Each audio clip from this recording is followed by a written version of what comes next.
Hello, Cheapario here, and today we're doing an unboxing of the Power Rangers Lightning Collection, the Mighty Morphin Red Ranger and Yellow Ranger, but not as you know them. This is a power switch that occurred in the comics between the characters of Trini and Jason. So this Lightning Collection set retails for about 50 bucks. I found this at GameStop, and this has been out for a number of months now in all retail stores. And also, I believe you can still pre-order it, or you can still order it on Hasbro Pulse.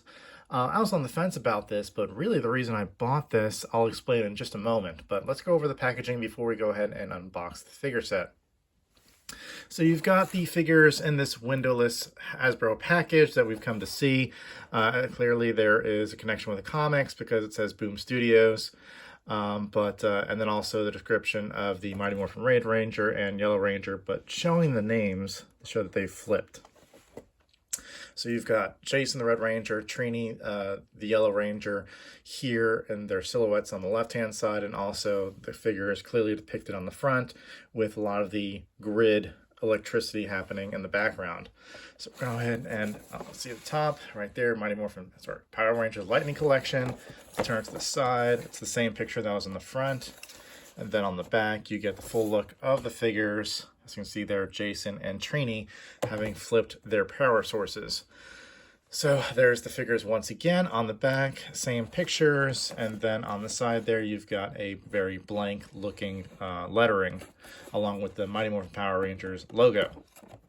So let's get this package open. But before I do want to explain why I purchased this and why I was hesitant to do so. So I've got a Trini, I've got a Jason from the Lightning Collection. Happy with both. I'm more happy with the Trini figure than the Jason figure. I do find the likeness of Jason to be off.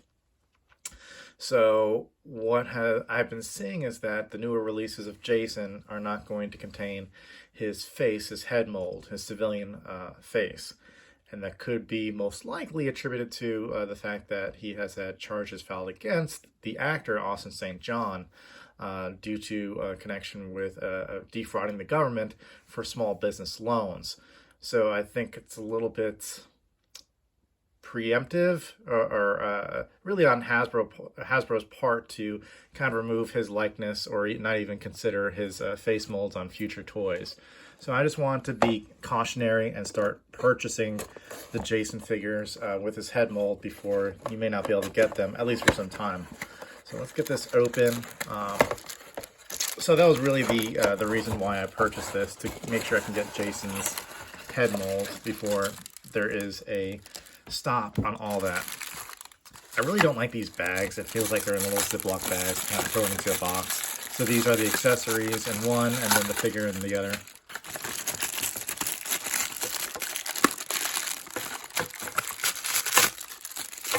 And these terms and conditions. Put that to the side.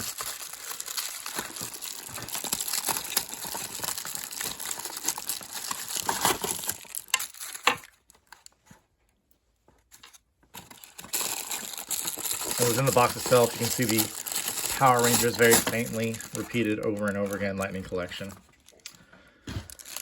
Alright, so let's get the figures off. So there's Trini, and again, a nice head mold for Trini. So big difference in terms of the remastered collection. No lines in the belt. So let's see if we can get her standing. Something up with her left leg. It's like really stiff. Okay. All right.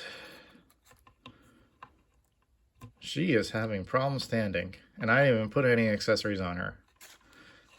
There we go. Let's put this back here. So something else I noticed right off the bat, discoloration on the knee. Both knees.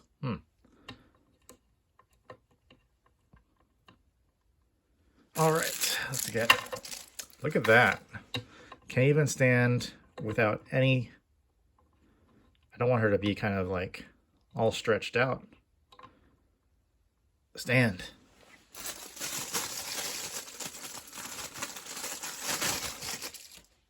And here is Jason, and honestly,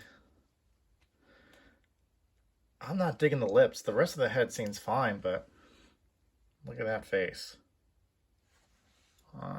Not sure. I'm on the fence. Maybe even the previous release of Jason, and his Red Ranger, uh, um, his OG Red Ranger release just seemed like a better head mold. But this one, and also there's you guys can't tell, but this is very loose in terms of the joint there. That's a kind of funny pose. So you can tell that he's just kind of like shaking to one side. I'm not even doing anything. So this figure set definitely has a lot of quality control issues. So just taking them out, I saw issues. There is the helmet, which the paint, a bit off, as you can tell. Another issue.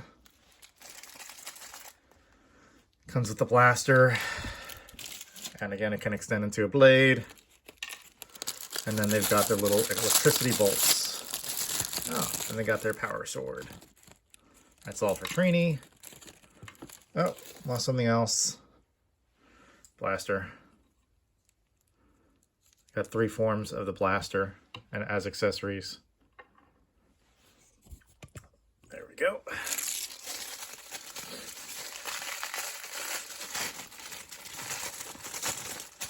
So yeah, seeing quality control issues. Trini's head is fine. Jason's is a little bit off. Not digging the lips on Jason. There's the head, the helmet. Got the blast of lightning.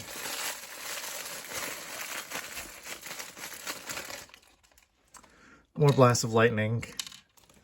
And then the different forms of the blaster. So something else I noticed, there's 2 changes of hands only. There's the open hand and the closed fist. And he's also comes with 1. Where's the other one?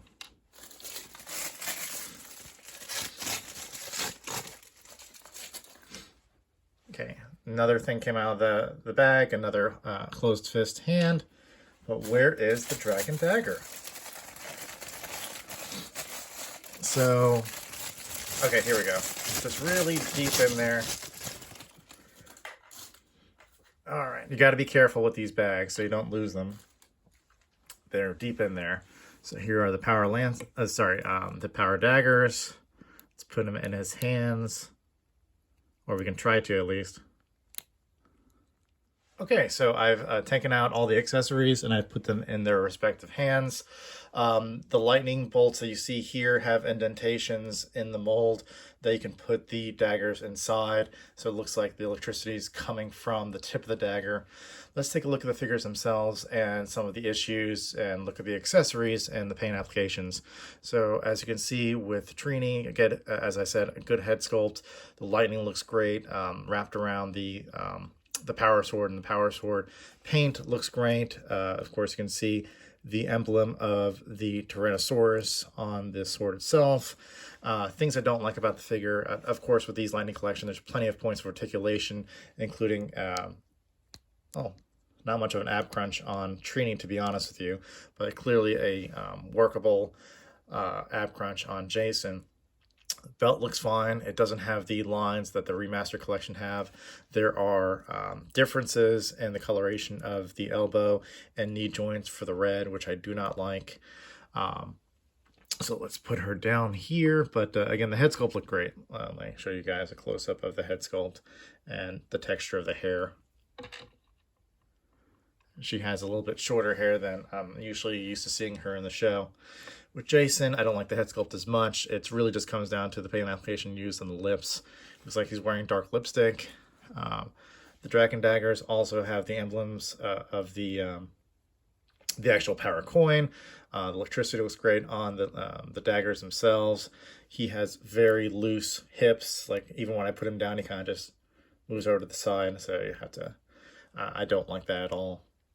Otherwise, the figure looks fine. Plenty of points of articulation to have him move in different See, right there, his body just doesn't want to cooperate because he's loose. Very huge quality issue that I have with that. And his hips just want to turn down by themselves. Okay. Of course, if you were to switch out the heads between the two characters, it's going to look odd because the Yellow Ranger body has more of a built physique. So you want to, if you're going to switch out the heads, you're going to want to keep it to a male head and also a female head, respectively, on the Red Ranger and Yellow Ranger. So I'm going to be very careful with the next step. I have heard that this round of figures has issues with the head peg in terms of them breaking. So I'm going to be very careful when I'm trying to take off the heads. Okay, so I've put the helmets on and switched off their civilian heads. As you can see here, it's almost like for Trini, you've unlocked big head mode in GoldenEye or something. Helmet is not proportional to the body, and in Jason's case, the helmet seems too small for the body. So it's pretty odd. It's almost like this helmet size is more fit for that figure, and that's more fit for that body. So very weird. I actually think that the civilian heads do better than the helmeted heads. Not really digging this set, honestly. Again, I bought it for the Austin St. John face mold because I was worried about this might be the last manufactured one, at least for a while, with ASJ's face on it. But it's a very worrying mold in terms of the quality that was put into this. But if you guys are a collector that wants every single Trini, every single Jason, every single Mighty Morphin figure, this set is for you. Otherwise, this is a big pass. Otherwise, I mean, the Trini head looks good, and that's probably the best thing about this set. Lost a blaster there. So with that, I'm going to end this video. Hopefully you guys like this figure unboxing. There's more Mighty Morphin Power Rangers to come. I have pre-orders set for the other remastered figures that I will also be posting once they arrive in probably the next couple months. So with that being said, like and subscribe, guys, and until next time, go Power Rangers. Bye.